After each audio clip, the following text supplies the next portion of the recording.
कहां चीन सोचता था कि इस पूरी दुनिया में सिर्फ वही है जो सबसे शक्तिशाली है, सिर्फ वही है जो इस दुनिया पर राज कर सकता है, सिर्फ वही है जो अपनी विस्तारवादी नीतियों पर चलकर इस पूरे विश्व को अपना बना सकता है। लेकिन भारत में नरेंद्र मोदी सरकार के आते ही जैसे चीन का यह भ्रम टूट गया। चीन जमाने से जिस सोच के साथ जी रहा था, उस सोच को ही मोदी सरकार ने ध्वस्त कर दिया, जिससे चीन बौखला गया। और उसी का नतीजा है जो चीन और भारत के रिश्तों में आज इतनी खटास है। और फिर चीन को जरा अपनी तरफ भी तो देखना चाहिए, अपनी उम्र का भी तो कम से कम लिहाज कर ही लेना चाहिए। जी, उम्र। चीन बूढ़ा हो चला है, और ये हम नहीं कह रहे बल्कि रेटिंग एजेंसी मूडीज का कहना है। मूडीज ने चीन और भारत को लेकर एक रिपोर्ट जारी की है, जिसमें भारत पर तो भरोसा जताया है और चीन को बूढ़ा बता दिया है। मूडीज ने अपनी रिपोर्ट में भारत की अर्थव्यवस्था की मजबूती पर भरोसा जताते हुए इसकी रेटिंग को स्टेबल रखा है।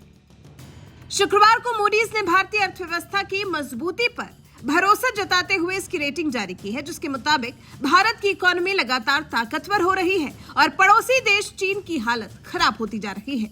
यह निश्चित तौर पर चीन की चिंता को बढ़ाने वाला है, क्योंकि चीन की अर्थव्यवस्था पहले ही हिली हुई है।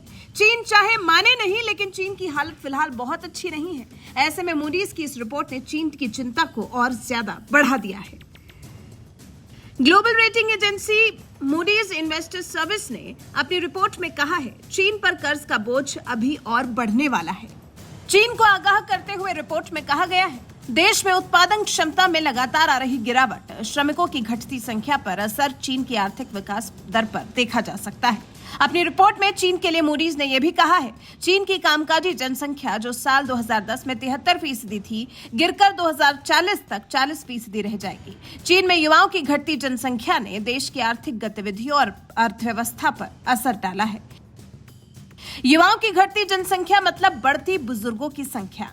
घटती प्रजनन दर से चीन की अर्थव्यवस्था धराशायी होती जा रही है। साल 1989 से ही चीन में एक बच्चा पैदा करने की नीति चल रही है, जिसे बाद में बदला भी गया, लेकिन चीन में फिर प्रजनन दर को ज्यादा सुधारा नहीं जा सका, जिसका खामियाजा आज मूडीज की रिपोर्ट के माध्यम से चीन को देखना पड़ रहा है। मूडीज ने यह भी कहा है, चीन का कर्ज आगे चलकर और बढ़ने की आशंका है। चीन की आर्थिक विकास दर पर भारी असर देखने को मिल सकता है। चीन में रियल एस्टेट सेक्टर के लिए मुश्किलों की ओर सरकार का ध्यान जाना बहुत जरूरी है।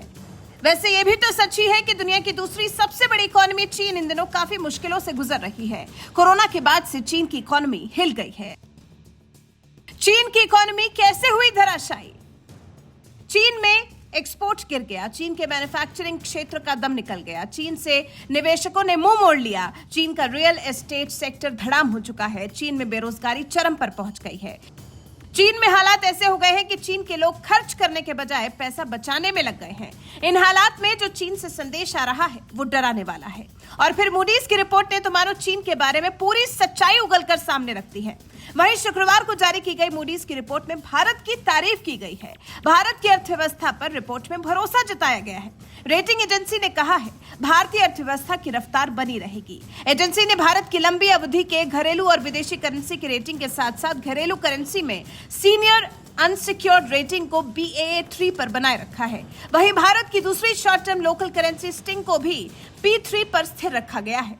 मूडीज इन्वेस्टर सर्विस ने भारत की रेटिंग और आउटलुक के बारे में कहा है, भारतीय अर्थव्यवस्था की रफ्तार बनी रहेगी। दुनिया के बाकी देशों के मुकाबले भारत की ग्रोथ अच्छी रहेगी। अगर भारत अपने कर्ज में कमी लाता है तो इसकी रेटिंग में और सुधार आ सकता है। मूडीज ने भारत का ग्रोथ रेट 6 से 6.5% के बीच रहने का अनुमान लगाया है। एजेंसी ने कहा है, भारत सरकार का कर्ज अगले 2 से 3 साल में जीडीपी का 80% रहेगा। फिस्कल डेफिसिट को 4 से 5% बनाए रखना भारत के लिए चुनौतीपूर्ण रहेगा। उच्च जीडीपी ग्रोथ से भारत को आय के स्तर को धीरे धीरे बढ़ाने में मदद मिलेगी। मतलब साफ है कि भारत अगर सावधानी से चले तो भारत के पास अभी अपार संभावनाएं हैं। भारत को अभी हाल के कुछ वर्षों में तो घबराने की कोई भी जरूरत नहीं है, लेकिन बस न रुकना है न थमना है, बस चलते ही जाना है। यूं ही चलते चलते एक दिन भारत को विश्व गुरु हो जाना है। वैसे मूडीज की इस रिपोर्ट से आप कितना इत्तेफाक रखते हैं और मूडीज की इस रिपोर्ट के बारे में आपका क्या कुछ कहना है? जिस तरह से मूडीज ने इसे चीन के लिए अलार्मिंग स्टेज बता दिया है, वहीं भारत के बढ़ने के अच्छे संकेत दिए हैं। इस बारे में आपकी राय हमें कमेंट कर जरूर बताएं।